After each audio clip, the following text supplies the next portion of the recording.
Good morning. I'm Keith Harwood. I'm Head of Profession for Bridges and Structures at Hertfordshire County Council. I'm presenting today with Mike Smith of Arup, who's been responsible for development of the new SAVI decision support tool. You may remember me speaking previously at this conference a few years back on using the Structures Toolkit for asset management. So I'm very pleased to be here to announce that we've completed the new all singing, all dancing version that will be freely available to all bridge managers. As a reminder, the Structures Toolkit was a proof of concept tool that took bridge data and carried out valuation and some longer term analysis. The new tool, Structures Asset Valuation and Investment Tool, SAVI, even comes with its own logo, now has three functions, as you'll see as we go through the demonstration: 5-year planning, valuation, and long-term 120-year analysis. But let's first step back a stage. Why do we need a decision support tool? Basically, because we have a lot of bridge data. The CSS guidance on bridge inspection was published in 2004, and since then most local authority owners have been collecting condition data using a consistent approach. But we haven't really done much with that data. In Herts, we have around 1,800 structures and around 25,000 element condition scores, with about 15,000 indicating some amount of deterioration. That's too much data to hold in your head or even in a spreadsheet without some tools to help make decisions. We need to be able to prioritize the maintenance and to predict future deterioration. And we need to do this analysis using a logical and auditable approach that will stand up to scrutiny. We need to understand our financial needs and to be in a position to compete on equal footing with our highway colleagues for funding, and beyond that with the other departments in the council.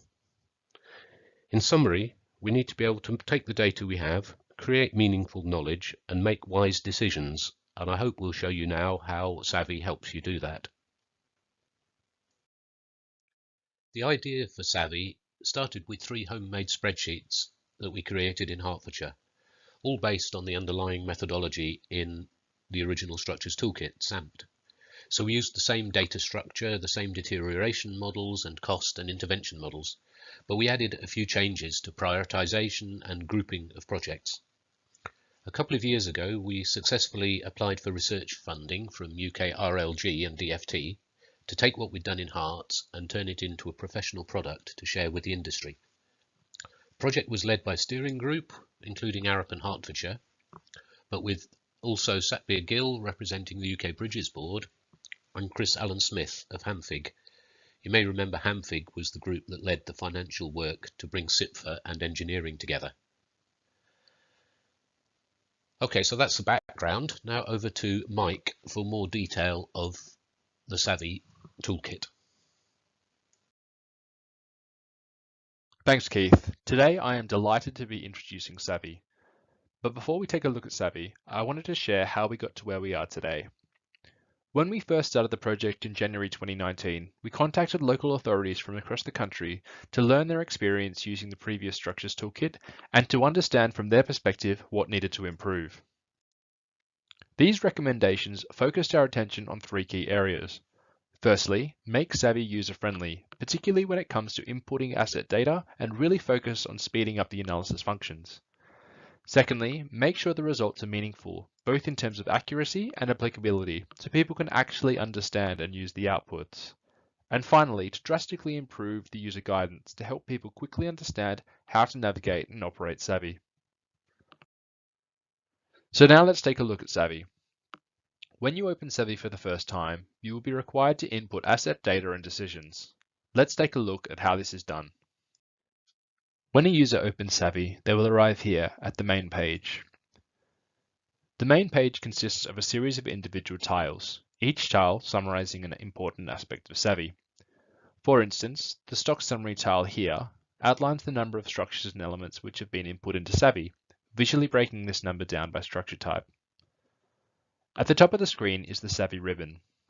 The SAVI ribbon has been designed as the primary control interface for operating SAVI. From here, you can run analysis functions, view results, export data, and so on.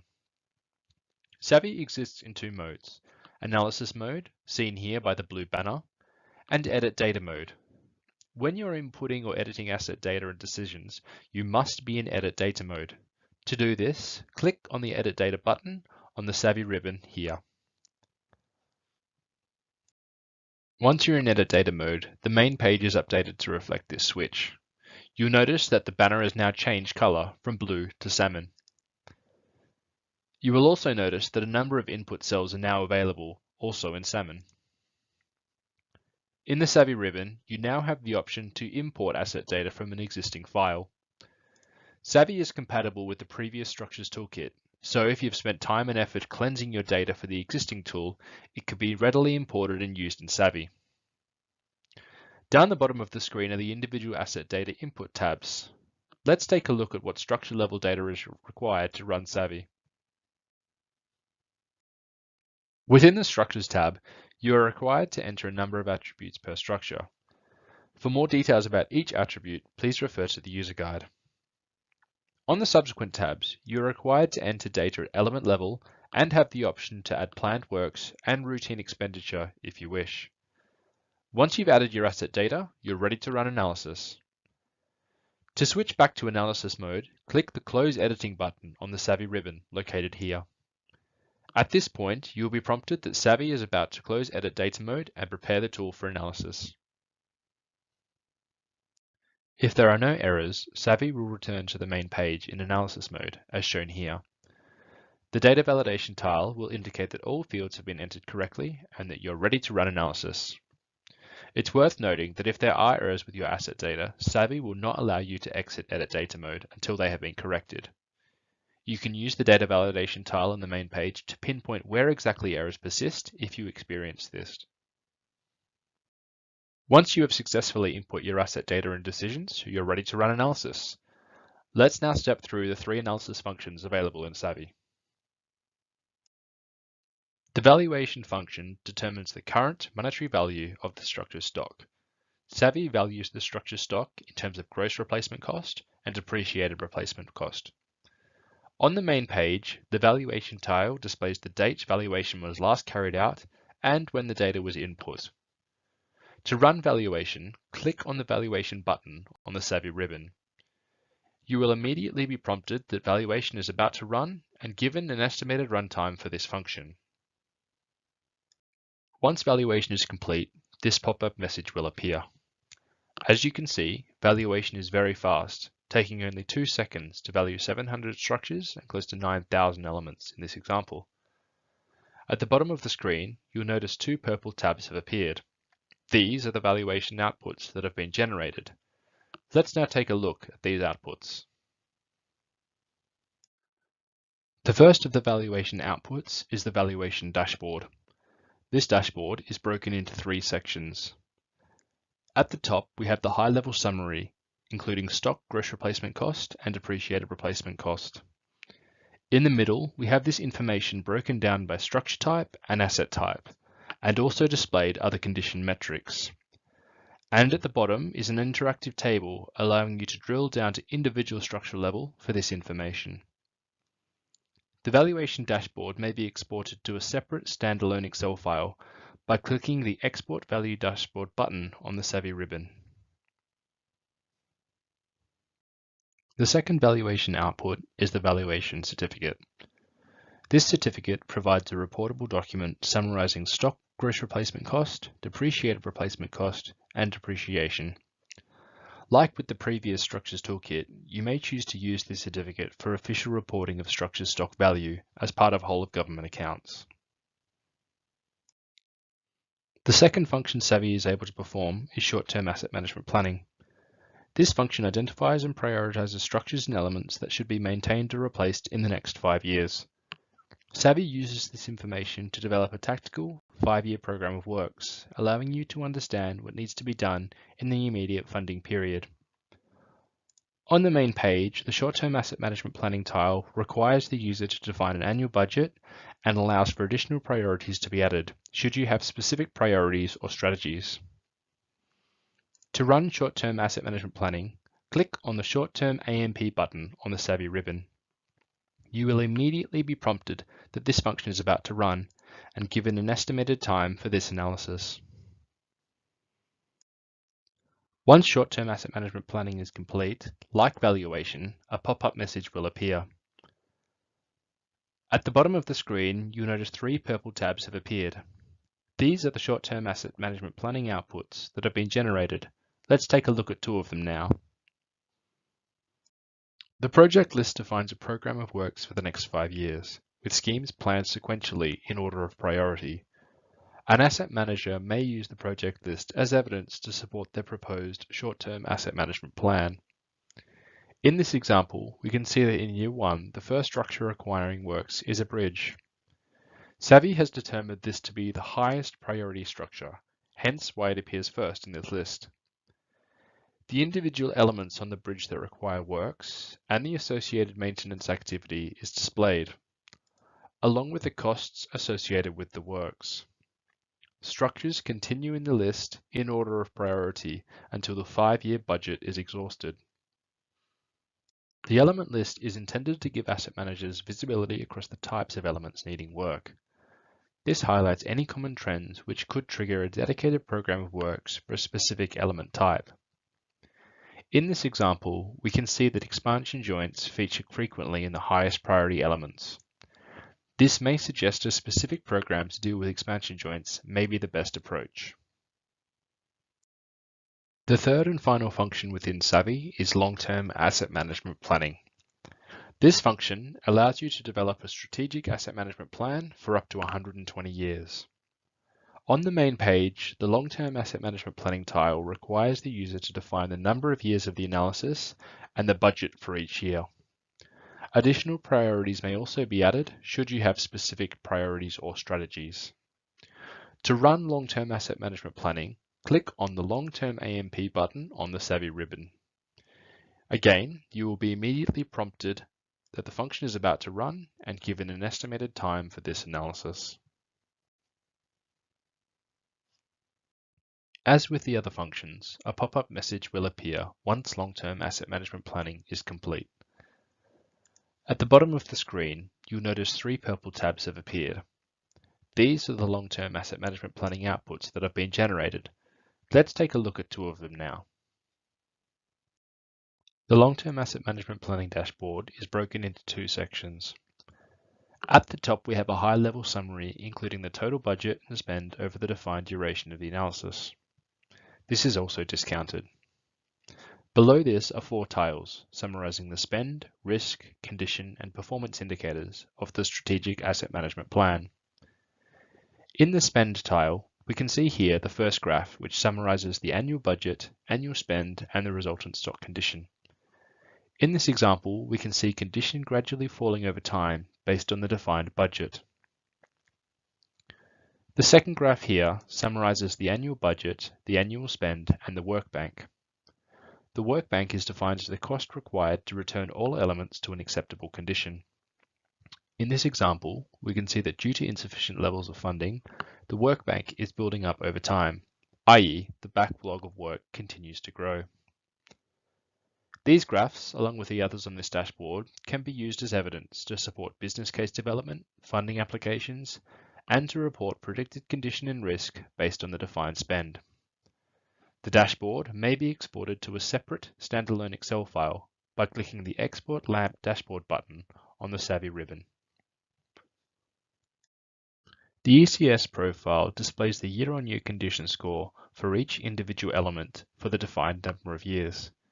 This is color-coded, which allows you to see the deterioration of elements over time and when interventions are triggered. Looking at structure ST01 as an example, we can see that in year 5, maintenance is triggered and 3 elements in poor and very poor condition are repaired. 2 years later, further works are triggered on this structure and 8 elements are repaired. SAVI is a complex decision support tool, offering users many customizable features to ensure the output of meaningful results. The SAVI User Guide is a rich resource, informing users how to use SAVI to its full potential. Let's take a look now. The SAVI User Guide has been designed as an interactive PDF. This allows you to step through the processes discussed today in a lot more detail with interactive buttons and pop-ups used to visually steer the user through the tiles and options as you see them in SAVI. Further definitions, guidance, and tips covering the input of asset data and decisions is provided to assist with the often tedious task of getting the data right to begin with. Underlying references are explained, along with guidance on how they may be updated to be more suitable for your particular application. A step-by-step guide to valuation, short-term and long-term asset management planning is included, covering the overall approach and how to analyze within SAVI. And finally, the outputs are explained in detail, including suggested use and how they may be able to assist you with your day-to-day working. Overall, the user guide has been developed with the user first and foremost in mind, in an attempt to create an informative, intuitive, and engaging experience, ultimately supporting the successful use of SAVI. So there you have it. Thanks, Mike. That's SAVI. But will it be useful to me? Well, of course it will, and I hope Mike's demonstrated why it will be useful.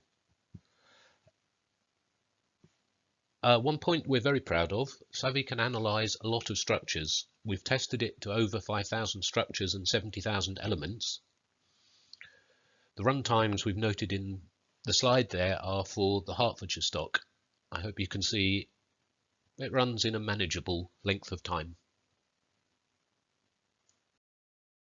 For us in Hertfordshire, the 5-year works programme is particularly useful and really highlights the data to knowledge to the decision process. The data, like I said, around 25,000 element scores, starts to give you the overall picture of your stock once you see it in graphs and priority lists. To develop our 5-year programme, we take the project list, the element list, and a serious dose of engineering judgment to come up with our draft 5-year programme. The first year is pretty fixed and likely to be what we actually work on, but then a repeat of the analysis, say every 6 months, would be used to update future years' programme. Some particular SAVI features that we found useful are the ability to add extra priority. For example, we did this for heritage structures, which means they don't automatically jump to the top of the list, but they feature in a higher position than they would otherwise. And SAVI also takes a punt at when replacement would be more appropriate than repair, based on the repair cost compared to the GRC. And this is what we did with the long-term analysis. The first graph shows a 120-year analysis with unlimited budget, meaning all the repairs were done as soon as they possibly could be. What's interesting is that in the long term the condition deteriorates, reflecting the fact that our bridges, many built in the 60s up to the 1980s, are relatively new in terms of the long life of the bridge. So condition targets are pretty pointless if the best you can do is watch the structures deteriorate down to their long-term average. You need to base your decisions on the risk profile. That's what the second graph shows. The number of structures with risky elements against different levels of budget. This can be used to explain decisions and to illustrate the risk associated with underfunding and so on. Now we understand a lot about our budget requirements and consequences. Roughly speaking, we found that a budget of 0.5% of GRC keeps our risk profile steady. But in about 15 years' time, when concrete bridges start showing more signs of wear and tear, we'll probably need a higher budget than that. And from the valuation and stock analysis, well, more straightforward, we get the valuation, just over £1 billion for the Hertfordshire bridge stock, gross replacement cost, and a few little graphs, pie charts and histograms to support and give better understanding of the stock in Hertfordshire. And some reassurance that SAVI is reliable. It's been beta tested by a number of local authorities. Our thanks to Leeds, Lancashire, Staffordshire, Hertfordshire and a few others. It was then signed off by the steering group and through a round of meetings was endorsed by the UK RLG Bridges Board, CIPFA, the Chartered Institute of Public Finance and Accountancy, and the ADEPT National Bridges Working Group, finally the ADEPT UK RLG Asset Management Board. So you're in good hands. So where next for SAVI? Well, first, we'd like you to use it. We'd like you to provide feedback. We believe it goes beyond a proof of concept and is actually a useful tool for practicing bridge managers. And we hope that we'll be able to get continuing funding to support users and to develop new versions.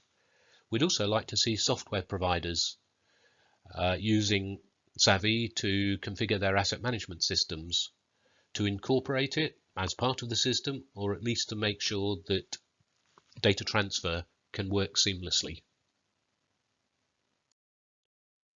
SAVI was uploaded to the UK RLG website yesterday. It's freely available for download, comes with a user guide, sample data and an empty SAVI file. Previously it was on the CIPFA website, so we've also updated that page to point back to UK RLG just to make sure there's only one copy floating around. So download SAVI now. The address is on the screen. You could also find it by Googling UK RLG SAVI.